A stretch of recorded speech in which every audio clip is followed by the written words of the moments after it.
இப்போ நான் உங்களை ஒரு கேள்வி கேட்குறேன், பதில் சொல்லுங்கள். இந்த கையும் நெத்தியும் காட்ட சொன்னாங்களே, நீங்களும் காட்டினீங்களே, உங்கள் யாருக்காவது தோணுச்சா?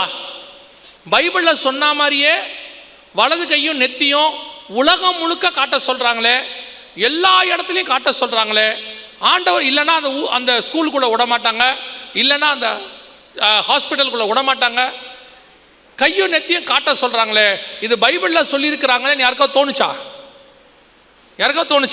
தோணல. மத்திய 24:37-38 என்ன சொல்லுது தெரியுமா? நோவாவின் காலத்தில் எப்படி நடந்ததோ அப்படியே மனுஷகுமாரன் வரும் காலத்திலும் நடக்கும். இந்த காலத்தில் மனுஷகுமாரன் வரும் காலத்தில் நடக்கும். எப்படி எனில், புசித்தும் குடித்தும் பெண் கொண்டும் பெண்ணெடுத்தும் வெள்ளம் வந்து வாரிக்கொண்டு போகும் அளவும் உணராதிருந்தார்கள். உணர்வுள்ள இருதயம் போயிருச்சாமா அவங்களுக்கு. பெரிய பெரிய பூமி அதிர்ச்சி நடக்குது, உணர்வில்லை, ஜஸ்ட் ஆன நியூஸ், ஒரு செய்தி, உங்களுக்கு கடந்து போய் விடுகிறீர்கள். ஜப்பானில் ஜனவரி 1 7.6 ஏதாவது உங்களுக்கு தோணுச்சா? தோணலை. ஓ, ஜப்பானில் பூமி அதிர்ச்சியா, முடிஞ்சு. அடுத்த நாள் ஈரானில் பிரச்சனை, 3வது நாள் பிரச்சனை, தொடர்ச்சியா 1 2 3 நாளும் பெரிய விபத்துகள் உலகம் முழுக்க. ஐஸ்லாண்டில் 40 கிலோமீட்டருக்கு எரியுது, இப்போவும் எரியுது. ஏதாவது தோணுச்சா? தோணாது. இப்போ மக்களுடைய மனநிலை எப்படி தெரியுமா? புசிப்போம் குடிப்போம் நாளைக்கு சாவோம், அந்த இடத்துக்கு வந்தாச்சு மக்கள். அதான் பைபிள் சொல்லுது. எப்படி இருப்பாங்களாம் இயேசு வரும்போது? புசித்து குடித்து பெண் கொண்டு பெண் எடுத்து.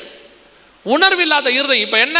நல்லா சாப்பிடணும், நல்லா ஜாலியாக இருக்கணும், கல்யாணம் பண்ணி பார்க்கணும், வீடு கட்டணும், வாசல் கட்டணும். ஒரு நாள் வந்தா போகிறாங்க, இருந்தா என்ன போனா என்ன, ஆனால் கொஞ்சம் கூட ஒரு உணர்வில்லை. இது எல்லாம் ஆண்டவர் எனக்கு சொல்லி இருக்கிறாரு, என் தேவன் சொன்னபடியே நடக்குது. ஆண்டவர் இவையெல்லாம் சம்பவிக்கும் போது உங்கள் மீட்பு சமீபமாக இருக்குதுன்னு சொல்லி இருக்கிறாரு. அப்படின்னா என் இயேசு வருவாருங்கிற உணர்வு இருக்குதா? இப்போவும் அதே மாதிரி தான். என்னங்க உங்களுக்கு யாராவது என்னங்க ஆம்பிஷன்? நான் கர்த்தருடைய வருகையில் பங்கடையணும் சொல்லியிருக்கீங்களா? நான் ஆண்டவரோடு கூட சஞ்சரிக்கணும் சொல்லியிருக்கேன். என்ன ஆம்பிஷன்? என் பொண்ணுக்கு ஒரு கல்யாணம் பண்ணி பார்த்துடணும். என்ன ஆம்பிஷன்? என் பிள்ளைகள் நல்லா வாழ்கிறத என் கண்ணால் பார்க்கணும். என்ன ஆம்பிஷன்? சாவறதுக்குள்ளே ஒரு வீடு கட்டிடணும். என்ன ஆம்பிஷன்? வெளிநாட்டில் நான் ட்ரை பண்ணிக்கிட்டே இருக்கேன், ஒரு வேலை வெளிநாட்டில் கிடச்சிடணும். இது ஆம்பிஷன் ஆம்பிஷன் ஆம்பிஷன். தேவனுக்கு முன்பாக நான் நிற்கணும், நான் போகணும் அப்படிங்கிற உணர்வு கொஞ்சமாவது ஏதாவது இருக்குதா? யோசித்து பாருங்க. எவ்வளோ பணம் வேணால் வச்சுக்கோங்க, எவ்வளோ படிப்பு வேணால் வச்சுக்கோங்க, என்ன பதவி வேணால் வச்சுக்கோங்க, ஆனால் உங்கள் உள்ளான மனுஷன் இயேசுவை சந்திக்க வாஞ்சை இல்லாவிட்டால் நீங்கள் அத்தனை பேரும் ஒரு மோசமான காலகட்டத்துக்குள் கடந்து போவீர்கள். ஒரே ஒரு கொரோனா 6 மாதம் சீரியஸாக இருந்துச்சு, முதல் அலை 2வது அலை, அதுலேயே கோடிக்கணக்காதவங்களை தூக்கிட்டாங்க. அடுத்து 7 வருஷம் நடக்கும்னு பைபிள் சொல்லுது. 7 years, ஒருவரும் தப்பி போகாத காலம்.